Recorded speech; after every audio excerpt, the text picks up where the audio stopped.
안녕하세요, 여러분. 호접이입니다. 오늘은 고민 상담을 한번 해보려고 해요.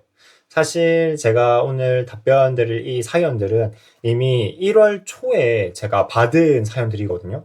그래서 벌써 아마 이 영상이 올라갈 때쯤이면은 거의 3달 가까이 시간이 지난 후라서 엄청 뒷북이지 않을까 생각을 했는데, 그래도 혹시나 여전히 아직까지 제 답변을 기다리고 계신 분들이 계실까봐, 그래서 오늘 이 사연들에 대해서 답변을 해보려고 합니다.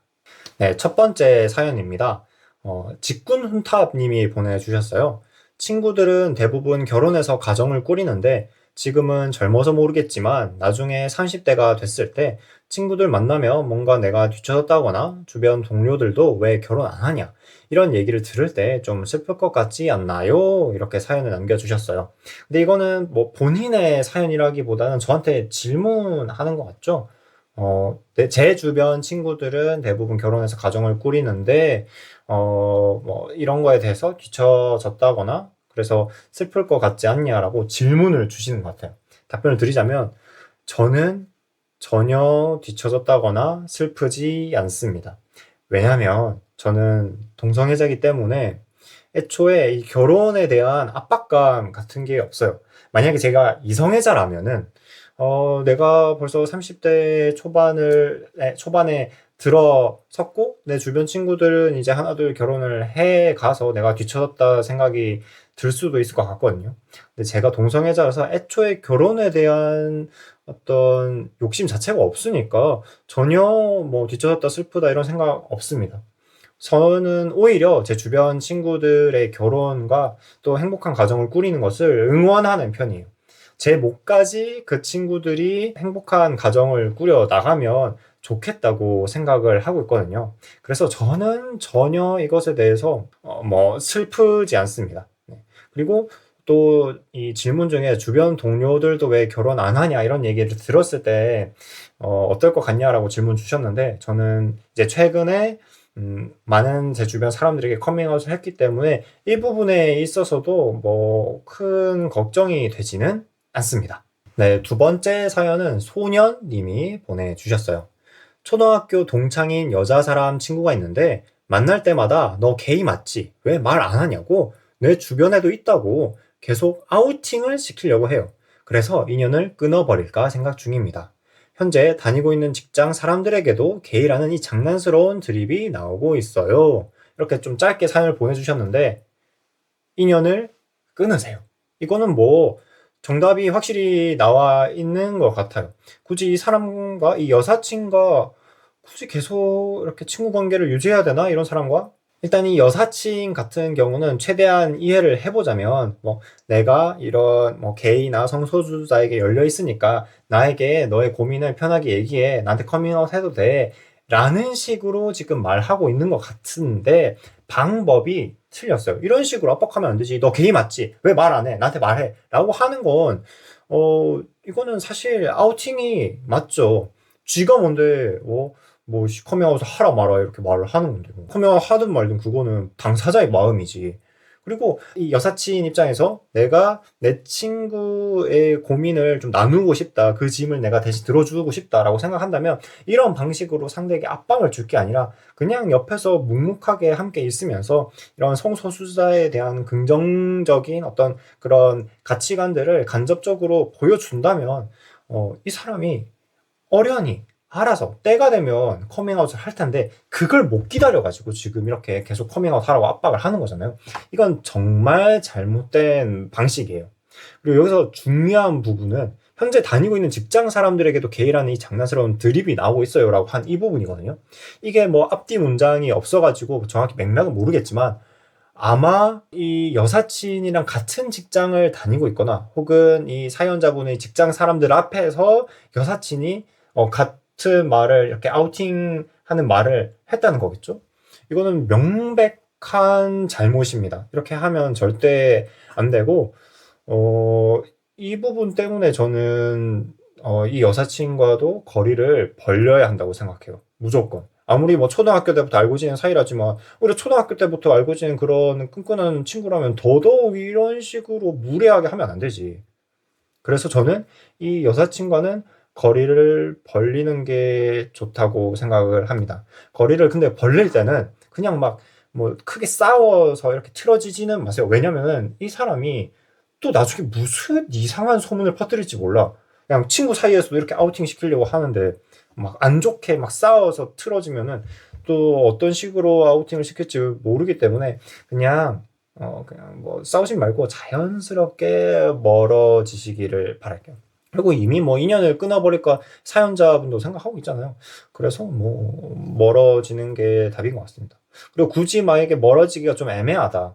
그리고 내가 더 이상 이 친구가 나한테 이런 말 안 하면 좋겠다라고 한다면 단호하게 말씀하세요. 나한테 더 이상 그런 거 얘기를 하지 마라. 내가 게인지 아닌지가 니랑 무슨 상관이냐. 친구 사이에 그런 게 중요하냐. 나한테 막 커밍아웃을 하라, 아우팅하라 이런 말 하지 마라. 라고 그냥 단호하게 말하세요. 그럼 이렇게 말하면 그래 너 게이 맞으니까 그렇게 말할 거 아니야. 이런 식으로 또 말할 수도 있어. 아씨 생각해보니까 또 짜증나네. 막 조급하게 압박감을 느끼지 말고 그냥 단호하게 냉담하게 말하세요. 더 이상 나한테 그런 말 하지 말라고. 그냥 표정 하나 변하지 말고 그렇게 말씀을 하시기를 바랍니다. 아니면 그냥 자연스럽게 멀어지세요. 세 번째 사연입니다. 치킨님이 보내주셨어요. 결혼 제도가 있었다면 결혼도 하고 싶은 친구와 연애를 잘 하고 있는데요. 서울에서 내 집 마련과 관련된 고민이 많이 큽니다. 투자적인 측면까지 같이 고려했을 때 굳이 애매한 아파트를 구매하는 것보다는 현재 자산으로 가능한 가장 좋은 급지의 아파트를 구매하는 것이 좋은데요. 신혼부부 청약 관련 혜택을 못 받는 것은 물론 주택 구매 시 명의나 지분 문제, 아파트 구입자금 대출 관련 문제 등 너무나 많은 문제에 정면으로 직면하고 있는 상황입니다. 이러한 문제에 대해 어디 정보를 얻을 것도 이야기를 나눌 곳도 없어서 고민 남겨봅니다. 올려주신 영상들이 여러 가지로 많은 힘을 주고 있어요. 감사합니다. 네, 이렇게 사연 보내주셨어요. 사실 저는 이런 부동산에 대해서는 잘 모르거든요. 완전 문외한이에요. 그래서 제가 답변 드릴 수 있는 부분이 많이 한정적일 것 같은데, 일단 이런 내 집 마련이라는 이 키워드는 사실 한국에서는 뭐 동성애자, 이성애자 할 것 없이 만인의 고민이잖아요. 그래서 답변 드리기가 더 어려운 것 같아요. 제가 이걸로 답변 드릴 수 있으면 우리나라에서 누가 부동산 관련 뭐 고민을 하겠어요. 일단 그래서 제가 그나마 조금 이 고민에 대해서 이 사연자분의 특징적인 부분이 있다면 바로 동성애자 커플이기 때문에 신혼부부 청약 관련 혜택을 못 받는다. 그리고 주택 구매 시 명의나 지분 문제가 좀 그거를 하기가 어렵다. 이 부분인 것 같아요. 그런데 일단 제가 소신 발언을 하자면 신혼부부 관련 뭐 청약이든 은행 대출 혜택 같은 거를 동성애자가 욕심을 내는 게 맞나라는 생각이 듭니다. 만약에 설령 동성 결혼이 합법화 된다고 해도 신혼부부 관련 혜택을 받고자 하는 것은 조금 욕심이라고 저는 생각이 들어요. 왜냐하면 이 대한민국에서 신혼부부에게 각종 복지 혜택, 금융 혜택을 주는 이유는 출산과 연결이 된다고 생각을 하거든요. 우리나라 출산율이 너무 낮잖아요. 그래서 이러한 혜택들을 신혼부부에게 좀 더 집중적으로 부여하면서 출산율을 올리고자 하는 것까지 있다고 생각을 해요. 간접적으로. 근데 어차피 동성부부는 결혼을 한다고 해도 아이를 낳진 않잖아요. 입양을 하는 게 아닌 이상. 그래서 이런 신혼부부 관련 혜택까지 바라는 건 저는 좀 욕심이라고 생각합니다. 차라리 나한테 들어오는 복지 혜택을 정말 아이를 가질 생각 있는 이성애자 부부에게 혜택을 줘서 아이를 많이 낳는 게 저는 좋다고 생각해요. 물론 이 얘기를 제 다른 이성애자 친구한테도 한 적이 있거든요. 그래서 그 친구 같은 경우는 말하기를 그래 너 말도 맞는데 사실 이런 신혼부부 혜택이나 각종 복지 혜택들은 단순히 출산율만을 위한 게 아니라 그 국민의 각 개인의 행복 추구권을 위해서라도 사실은 기본적으로 제공해 주는 게 맞지 않겠냐 이런 말도 해줬어요. 어쩌면은 이성애자지만 동성애자는 제 편을 들어준 거죠. 저도 그 부분이 상당 부분 맞다고는 생각을 합니다. 그런데 이 나라에서 누가 이성애자가 뭐 동성애자의 행복까지 고민을 해주겠어요. 그거는 너무나 이상적인 부분인 것 같고, 그래서 애초에 이런 부분에서 좀 욕심을 내려놓는 게 맞지 않나 생각이 듭니다. 네, 어쨌든 다시 좀 돌아와서 이런 신혼부부 혜택 못 받는 건 참 안타깝지만 어쩔 수 없는 부분이라고 생각해요. 그리고 게다가 사실은 이성애자라고 해서 이 신혼부부 혜택을 다 받는 것도 아니더라고요. 제 주변에 최근에 좀 결혼을 생각하고 있는 이성애자 친구가 있는데 이 신혼부부 혜택을 받고 싶다고 다 받을 수 있는 게 아니라대. 이것도 엄청 조건이 까다롭다고 하더라고요. 그래서 그 친구가 신혼부부 혜택을 받는 것을 포기했어요. 이거는 이 사연자분만의 고민이라기보다 우리 모두의 고민인 것 같아요. 그래서 답변 드리기가 어려운데 사실은 답은 이미 정해져 있어요. 아마 이 사연자분도 알고 있을 거예요. 답은 두 가지요. 첫 번째, 돈을 많이 번다. 열심히 일해서 돈 많이 벌어서 아파트를 산다. 이건데요. 이걸 누가 모르겠어. 근데 사실 그거밖에는 답이 없어요. 그럼 그나마 두 번째 해답은 이거예요. 지금 사연자분께서 투자적인 측면까지 고려했을 때 굳이 애매한 아파트를 구매하는 것보다 현재 자산으로 가능한 가장 좋은 급지 아파트를 구매하는 것이 좋다고 하셨잖아요.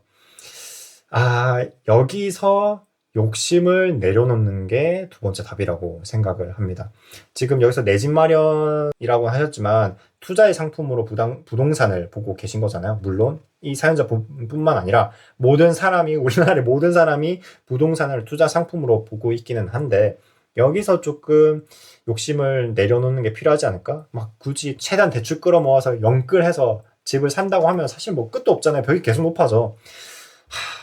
그래서 이렇게 욕심을 내려놓거나 욕심을 도저히 못 내려놓겠다. 그러면 열심히 일해서 돈을 벌어야죠. 그거밖에 답이 없잖아요.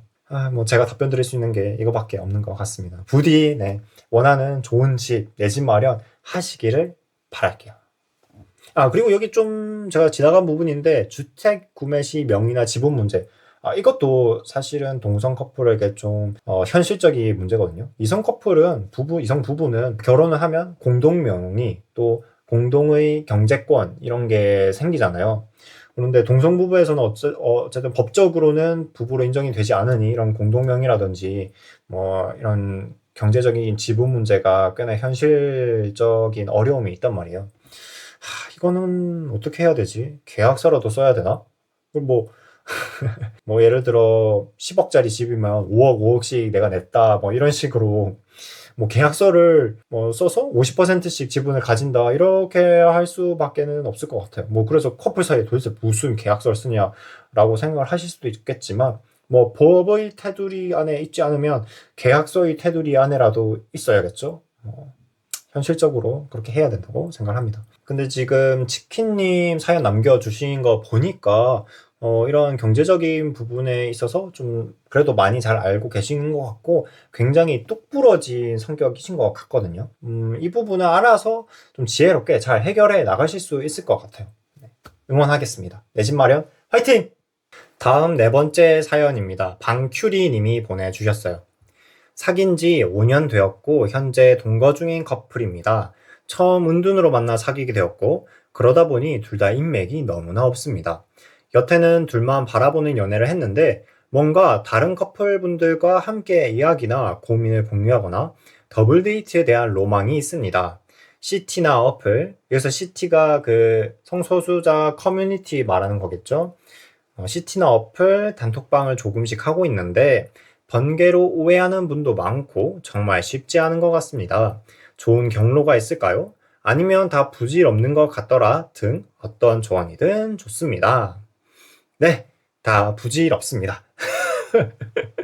제 개인적인 생각으로는 굳이 다른 인맥을 늘려야 하나 그럴 필요가 없을 거라고 생각을 하거든요. 친구가 있는 거 좋고 다른 인맥 있는 거 좋은데 저는 연애는 둘이서 하는 거라고 생각해요. 거기에 굳이 제3자가 끼어들 필요가 없다고 보거든요.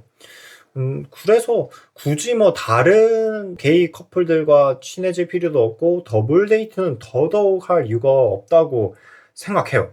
그리고 이런 커플들 간의 어떤 고민 같은 거를 제3자한테 굳이 또 털어놔야 하나라는 생각도 들거든요. 물론 제가 이것을 고민 상담하고 있기는 한데 커플 간의 이야기는 그 커플 안에서 해결을 해야 한다고 봐요. 이성애자 친구든 동성애자 친구든 상담을 해준 적이 있지만 제가 뭐라고 답변하든지 결국은 자기들이 하고 싶은 대로 하거든요.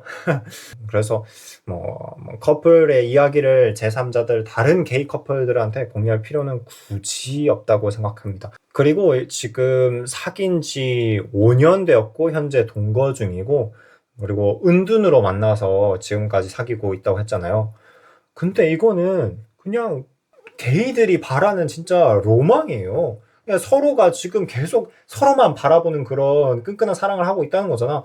게이들이 이거를 얼마나 원하는데 이걸 포기하고 제3자들이랑 얘기를 한다고? 굳이? 그럴 필요는 없다고 생각합니다. 그래서 다른 게이 커플들 혹은 다른 게이들의 인맥을 늘리는 건 어쩌면 이미 잘 사귀고 있는 커플 사이에서는 긁어부스름이 될 수도 있다고 생각을 해요. 항상 이게 좋은 쪽으로 흘러가는 것보다는 안 좋은 쪽으로 흘러갈 가능성이 더 많은 것 같거든요. 그래서 저는 그냥 두 분이서 계속 아름답게 꽁냥꽁냥 사랑을 해라 이렇게 말씀드리고 싶습니다. 5번째 사연입니다. 삐요삐요님이 보내주셨습니다. 안녕하세요. 올해 21살이 된 구독자입니다. 제가 중학교 때 여자친구를 사귀었는데 스킨십은 해봤자 손 잡아본 게 끝이었어요. 그 중학교 때 이후론 여자친구를 사귄 적이 없었고 고등학교 올라가니까 주변에 게이 친구가 있더라고요. 그 친구랑 친해지고 어쩌다 보니까 분위기 타서 자게 됐는데 관계를 가졌는데 그 뒤로 지금까지 관계를 가진 건 남자밖에 없거든요. 근데 그렇다고 해서 여자가 성적으로 싫은 건 아닌데 아직 경험을 안 해봐서 잘 모르겠는 건지 제가 게이인 건지 양성인 건지 일단 제가 생각해도 남자란 잔 이상 이성애자는 절대 아닌 것 같고 그래서 아직까지 제 성 정체성이 정확히 뭔지 헷갈려요. 이렇게 사연을 보내주셨습니다. 일단 제 얘기를 먼저 말씀드리자면 저는 이성, 그러니까 여성과는 손을 잡지 않습니다. 저는 순수 게이, 순혈 게이이기 때문에 이성과 손을 잡는다는 건 뭐 상상도 할 수 없는 일이에요. 그런데 지금 사연자분께서는 뭐 여자랑 사귄 적도 있고 뭐 손도 잡아봤고 그리고 결정적으로 여자가 성적으로 싫은 건 아니라고 하셨어요. 어쩌면 사연자분은 양성애자이거나 이성애자일 수도 있다고 생각을 해요. 만약에 이성애자라면은 비록 남자와 관계를 가졌지만 어쩌면은 어릴 적 호기심에 충분히 그럴 수도 있다고 생각하거든요. 그래서 여기서 중요한 거는 단순히 성관계만으로 본인의 성 정체성을 확신하지는 말라 이렇게 말씀드리고 싶어요. 왜냐면은 성관계는 사랑에 있어서 목적이 아니라 수단이라고 생각을 하거든요. 우리의 사랑을 확인하기 위한 여러 가지 방법 중에 하나일 뿐이에요. 그래서 우리가 성 정체성을 표현할 때 이성애자, 동성애자라고 말하지 이성관계자, 동성관계자라고 말하지 않잖아요. 그러니까 성관계만으로 내가 뭐 동성애자인지 이성애자인지를 너무 성급하게 판단하지는 않으시면 좋겠어요. 비록 남자와 성관계를 어릴 적 가졌다고는 했지만 사실 지금 21살? 21살도 여전히 어린 나이죠. 이 나이에 뭐 그래 호기심에 동성과 성관계를 해볼 수는 있어. 근데 그것 때문에 쉽게 동성애자라고 판단하기는 어렵다고 생각합니다. 그러면은 성 정체성을 어떻게 좀 본인이 확신을 가지냐? 성관계의 유무가 아니라 내가 정말 이 사람, 이성 혹은 남성과 정말 진지한, 진실된 사랑을 그려나갈 수 있나? 이것으로 저는 판단을 해야 한다고 생각해요. 상대가 여성이라면 이 여성과 혹은 그냥 여성 자체와 내가 정말 진지한 사랑을 행복한 삶을 꾸려나갈 수 있을까? 반대로 남성이라면 내가 남성과 진지한 삶, 행복한 사랑을 꾸려나갈 수 있을까? 이것을 고민해 보세요. 성관계 유무가 아니라. 네. 그러면은 어쩌면은 조금 더 확실하게 본인의 성 정체성을 확신하고 정립할 수 있을 거라 생각이 듭니다. 다음 6번째 사연입니다. 곰곰님이 보내주셨습니다. 안녕하세요 호저비님. 매번 영상 올라올 때마다 제일 먼저 챙겨보는 구독자입니다. 안 그래도 최근에 계속 고민 중인 내용이 있었는데 마침 고민 상담 코너가 있다고 하여 사연 보내봅니다. 저에 대해서 먼저 조금 설명해 드리자면 저는 30대 초중반 게이입니다. 20대 중반까지도 성 정체성을 인지하지 못하고 있다가 여자와 사귀게 되면서 조금 늦게 알게 된 케이스입니다. 그러니까 여자랑 사귀면서 내가 이 여성에게는 진짜로 사랑하는 게 아니구나를 느꼈다는 거겠죠. 처음에는 당연히 부정했지만 많이 생각해보고 어플로 사람들도 조금씩 만나보면서 인정하고 받아들이게 되었습니다. 현재는 정서적으로도 안정된 상태이고 장기적으로 만나고 있는 애인도 있습니다. 최근 저의 관심사는 커밍아웃입니다. 30년 넘게 주위 사람들을 속이며 살아왔지만 주위로부터 받는 연애 안 해? 결혼은 언제 할래? 소개팅 해줄까? 등 수많은 질문들에 거짓말하며 둘러대면서 빠져나가는 것도 이제는 좀 지칩니다. 그러다 보니 자연스럽게 커밍아웃을 그냥 하면 어떨까 싶기도 합니다. 물론 친한 친구들, 제가 말해도 괜찮겠다 싶은 친구들 한정이지만요. 그래도 커밍아웃 하기 전 애인에게 먼저 말하는 것이 예의라고 생각해서 커밍아웃에 대해 어떻게 생각하는지, 내가 커밍아웃 하려는데 괜찮을지 물어보았습니다. 그랬더니 A는 나는 커밍아웃 할 생각이 앞으로도 죽을 때까지 없다. 남에게 피해를 주는 게 싫기 때문이다. 괄호 열고 커밍아웃 받는 사람이 나에 대해 말할 때 거짓말할 상황이 생길 수도 있다는 것 등. 그러나 너가 커밍아웃 하는 건 너의 자유다. 하고 싶으면 해라. 라고 하였습니다. 여기서 제 고민은 A는 밝히고 싶지도 밝혀지기도 싫어하는데 제가 커밍아웃을 했을 때 혹시라도 제 주변 사람들이 사진을 본다든지 실수로 같이 있는 걸 들킨다든지 등의 상황으로 아우팅이 될 수도 있겠다라는 생각이 들었습니다. 저는 그런 상황은 안 나오기를 바랐는데 사람 일이야 모르니까요. 제가 커밍아웃 하고 싶으면서도 애인에게 영향은 안 미쳤으면 좋겠다는 이 두 가지 감정이 공존하는 상황입니다. 그래서 고민이 됩니다. 제 마음 가는 대로 커밍아웃 하는 게 맞을까요? 커밍아웃을 한 선배님의 입장으로서 어떻게 생각하는지 궁금합니다. 우선 제 생각은 커밍아웃을 해도 괜찮을 것 같아요. 왜냐면 지금 일단 뭐 아무한테나 막 지금 사연자분이 커밍아웃 할 게 아니잖아요. 저처럼 유튜브에 대고 만천하에 오픈한 게 아니라 소수의 친한 친구들 그리고 자신이 말해도 괜찮겠다 싶은 친구들 한정으로 커밍아웃을 한다면은 자신의 남자친구에게까지 어떤 아우팅이 된다든지 이런 상황은 잘 없을 것 같아요. 그리고 설령 뭐 우연히 사연자분과 남자친구가 함께 찍은 그런 커플 사진을 내가 커밍아웃한 그 지인이 본다고 한들 뭐 이 지인분이 그 사진 잠깐 본 거 가지고 뭐 얼굴 인식으로 그 구글링 서치해서 그 사람의 SNS를 막 찾아낸다든지 그럴 건 아니잖아요. 그냥 순간 지나가는 뭐 그런 것만으로는 굳이 내 남자친구의 아우팅까지 걱정할 필요는 없을 것 같고, 또 아무나한테나 커밍아웃 하는 게 아니라 정말 친한 친구들, 말해도 괜찮겠다는 그런 신뢰가 가는 친구들한테 하는 거라면은 그 친구들이 그 남자친구를 막 아우팅 시키거나 하지는 않겠죠, 당연히. 그리고 설령 우연히 알게 된다고 할지라도 알아서 잘 입을 닫을 친구들일 것 같아요. 정말 신뢰한 친구라면. 그리고 커밍아웃을 했을 때 사연자분이 친구들한테 커밍아웃 했을 때 내가 남자친구가 있는데 이 남자친구가 커밍아웃과 아우팅에 대해서 굉장히 조심스러워하는 편이다. 그러니 남자친구에 대해서는 웬만하면 묻지 말고 그냥 모른 척 해달라라고 미리 말해주면 아마 친구들이 다 이해를 해줄 것 같습니다. 또 지금 남자친구분께서 자신은 커밍아웃을 절대 안 할 거다. 왜냐면은 남에게 피해를 주는 게 싫다. 그 피해로 예를 든 게 커밍아웃 받는 사람이 나에 대해 말할 때 거짓말할 상황이 생기는 거를 예로 드셨어요. 그런데 사실 이 사연을 읽어보면 이 사연자분 공곰님은 이미 거짓말을 하고 있어요. 여기 사연을 보면은 뭐 주위로부터 연애 안 해? 결혼 언제 할래? 이러한 질문들에 대해 거짓말하며 둘러대고 있다고 하셨잖아요. 그러니까 이것도 사실은 남자친구 입장에서는 그렇게 보기 좋은 것 같진 않아요. 왜냐면 남자친구가 말했잖아요. 나 때문에 다른 사람이 거짓말하는 상황이 싫다. 그러면은 이 사연자분이 커밍아웃을 안 함으로써 거짓말하는 상황도 남자친구분은 싫어야겠죠. 그래서 사실은 정말 이 남자친구분이 사연자분을 생각한다면은 이 정도 커밍아웃 하는 거는 조금 용인해줘야 하지 않나 생각합니다. 왜냐하면은 자기 인생이잖아요. 내가 내 인생에서 내 커밍아웃을 하겠다는데 뭐 남자친구분이 하지 말라 이렇게 말할 상황은 아닌 것 같고, 또 남자친구분도 말했어요. 그건 너의 자유다라고. 그래서 말해도 괜찮을 것 같습니다. 네, 이 공곰님의 커밍아웃을 제가 응원합니다. 커밍아웃 파이팅! 네, 오늘 이렇게 고민 상담을 해봤는데요. 조금 늦은 고민 상담이지만 제 답변이 조금이나마 이 사연자분들께 도움이 되셨으면 바랍니다. 사연 남겨주신 분들 모두 감사드리고요. 이제 환절기가 됐는데 건강 잘 챙기시길 바랍니다. 그럼 여러분, 저는 다음에 또 다른 영상으로 찾아오겠습니다. 여러분, 다음에 또 봐요. 안녕!